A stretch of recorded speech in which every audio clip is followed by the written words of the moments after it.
Oxfam की एक report आई है जो राहुल गांधी जी की उस बात पर मुहर लगाती है जहां पर वो ये कहते हैं कि देश के संसाधन और देश की दौलत कुछ ही लोगों ने अपने कब्जे में कर ली है। ऑक्सफैम की रिपोर्ट का ये कहना है कि देश की 1%, मात्र 1% आबादी के पास इस देश की 40% दौलत है और देश के 50% जनसंख्या के पास, मतलब आधी आबादी के पास मात्र 3% देश की दौलत है। अमीरों और गरीबों की ये खाई लगातार बढ़ती जा रही है और इसके बढ़ने का कारण है घटिया नीति निर्धारण जो सिर्फ अमीरों के लिए किया जा रहा है और गरीबों को उनके हाल पर छोड़ दिया जा रहा है। 2020 में बिलियनियर्स की संख्या 100 थी, 2021 में 142 हुई और 2022 में वो बढ़कर 166 हो गई।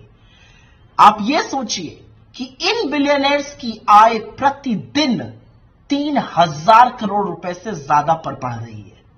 इनकी आय तो इतनी है कि अगर 10 सबसे अमीर आदमियों की आय पर 5% टैक्स भी लगा दिया जाए तो सारे बच्चे वापस स्कूल जा सकते हैं। गौतम अडानी जी के लाभ पर, प्रॉफिट पर 2017 से 2021 में जो हुआ, अगर उस पर टैक्स लगा दिया जाए तो 50 लाख प्राइमरी टीचर्स को नौकरी दी जा सकती है और देश के 100 अमीर आदमियों की वेल्थ आज इतनी हो गई है कि वो देश का बजट 18 महीने तक चला सकते हैं।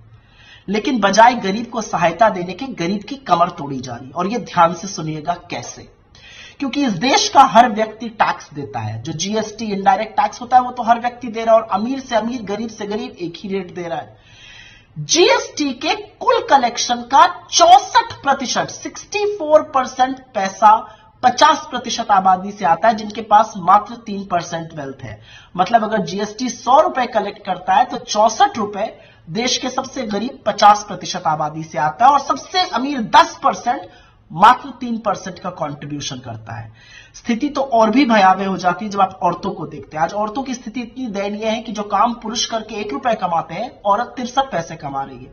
दलित उसी काम के 55 पैसे कमा रहे हैं। गांव ग्रामीण क्षेत्रों में तो जो शहर की आमदनी है उसकी वो आधी कमा रहे हैं। लेकिन बजाय नीति निर्माण, बजाय बजट, बजाय पॉलिसीज गरीबों को उबारने के लिए बनाई जाए, अमीरों के लिए ही बनाई जाती हैं। और यह शायद इस बात से प्रतिबिंबित होता है कि 23 करोड़ लोग आज इस देश में भुखमरी का और गरीबी का शिकार है। मुझे नहीं पता कि मोदी सरकार को और क्या आंकड़े चाहिए और कब तक ये मुगालते में रहेंगे, लेकिन हिंदुस्तान जैसे यंग देश में गरीबी और अमीरी के बीच का बढ़ता फासला एक टिकिंग बॉम्ब है और सरकार को इसका संज्ञान तो लेना ही पड़ेगा।